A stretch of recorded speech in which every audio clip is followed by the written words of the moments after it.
Today, we're looking at a brown ink by Levenger Cocoa. Hi, I'm Adam, and I'm an ink guy. I get inks, test them, and share the results with you. Now, there's timestamps down below so that if you're in a hurry, you can skip around. But if you got the time, I'd appreciate you checking out the entire video. You can also follow me over on Instagram, and if you're new here, I would invite you to subscribe. In order to make sure I have a range of experience with this ink, I do the writing samples. I then put it into this Pierre Cardin President with a medium nib to take my notes for this video, and I wrote with it for a day. In order to have some standardization in my writing samples, I always use Clairfontaine, Tomoe River, and Rhodia paper. Now, let's look at the writing sample. I picked this ink up in bottle form, and to keep my writing samples consistent, I use a Jinhao 159 with a Goulet 1.1 stub, a Jinhao X450 with a Goulet medium, and a Jinhao X750 with a Goulet extra fine. Let's take a look at the Clairfontaine. No bleeding, no ghosting. The 1.1 has no feather spread, halo sheen, and no shade. The extra fine is quite a bit lighter than the stub, with no feather spread, halo sheen, peppering of shading throughout, 5 seconds to dry. Medium is darker than the extra fine, not as dark as the stub, with no feather spread, halo sheen, very nice peppering of shading throughout, 6 seconds to dry. Scrubby for both, shows color variation, and we do get it. Tomoe River. No bleeding, normal Tomoe River ghosting. The 1.1 has no feather spread, halo sheen, and no shade. The extra fine is quite a bit lighter than the stub, with no feather spread, halo sheen, no shade, 7 seconds to dry.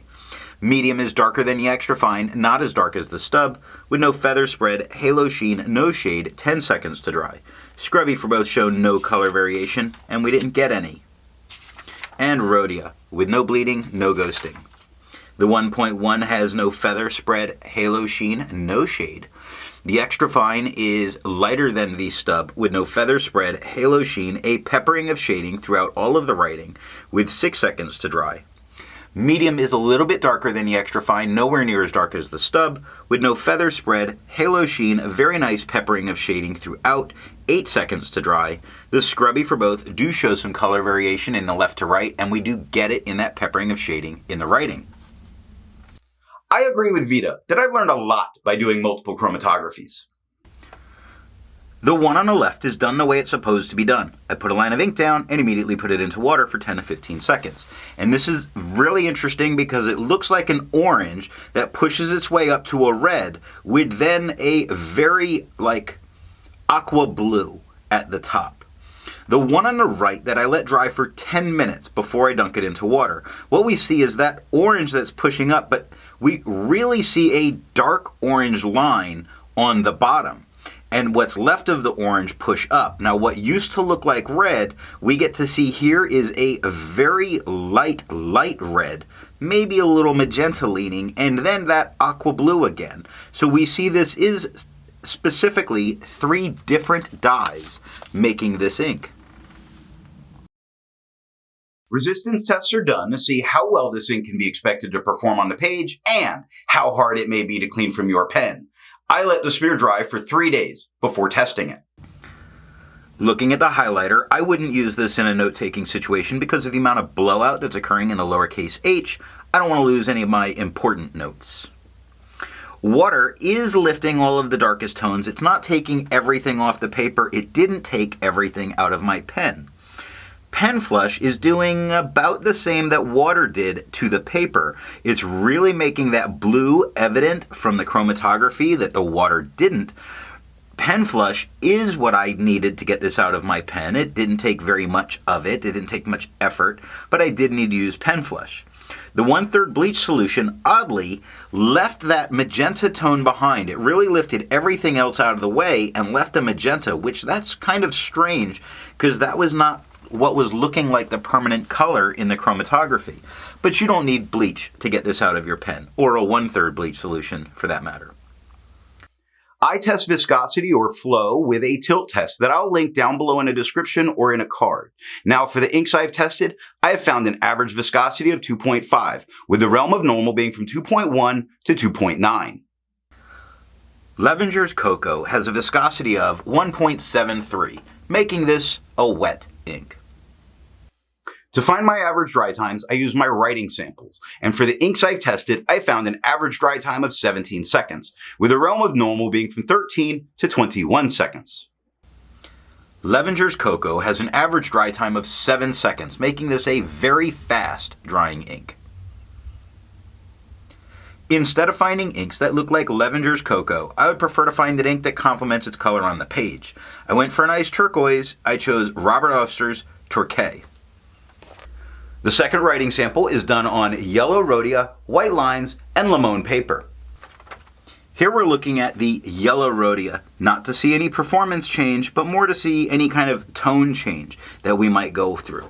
And it's interesting because I actually expected a tone change with this, with the yellow, but I didn't get it. It's a very opaque ink. It's a nice, strong color. It's not going to affect it. Just things that are nice to know. White lines paper. Lots of bleeding, lots of ghosting. Does not come through and touch the page underneath. The ghosting's not nearly as bad on camera as it is in person. Not too bad, but it's mostly the bleeding in. The 1.1 has no feather spread, halo sheen, no shade. The extra fine is lighter than the stub with no feather spread, halo sheen, no shade, 1 second to dry. Fast drying ink and a more absorbent paper, that's what you're going to get.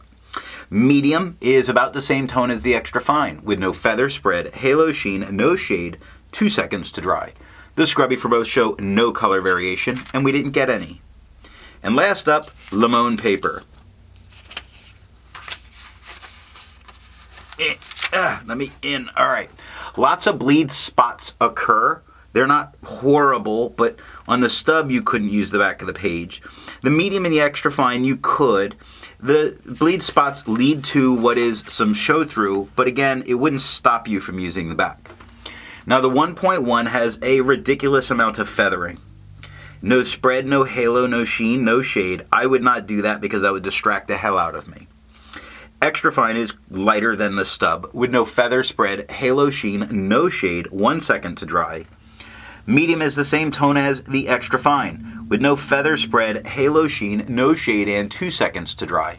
The scrubby for both show no color variation because there was none, and that is all that I have for the writing samples. So what do I think of Levenger's Cocoa?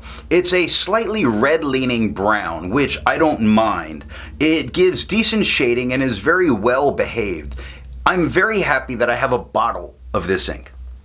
So what nib and pen give the best writing experience with this ink? Your wet broad really puts down a much darker brown, which is nice on the page, but it sacrifices the shading. Now, a medium flow broad to medium nib gives you a nice brown, shows a little bit of that red lean, and lets you have some shading. If you've made it this far and you've enjoyed the video, give it a thumbs up. And if it's your first time here, I'm going to remind you to subscribe. Thanks for watching.